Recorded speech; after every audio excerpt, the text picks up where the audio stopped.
जब माँ अपने बच्चों को जब कई सालों तक अकाल पड़ा था, तब वो शाकंभरी बन के आई थी। उसी प्रकार माँ हर प्रकार की मुसीबतों से अपने बच्चों की रक्षा के लिए हमारे गृह में सदा ही हमारी कुलदेवी बन के निवास करती है। तो अगर हमें यश, कीर्ति,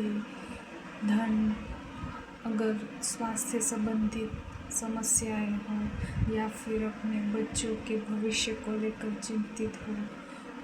और अपने अगर ग्रह नक्षत्र और उससे संबंधित कोई भी समस्या हो, हर प्रकार की समस्या का समाधान है माँ के पास है। तो हम भी ज़रूर से अपनी कुलदेवी का एक बार जीवन में मंत्रों से बस एक बार पुकार के तो देखें और हमारे साथ आप भी अपने अनुभव और अभिप्राय हमारे साथ साझा करें और एक बार बोल दीजिए, जय कुलदेवी मैया की शुभस्य शीघ्रम।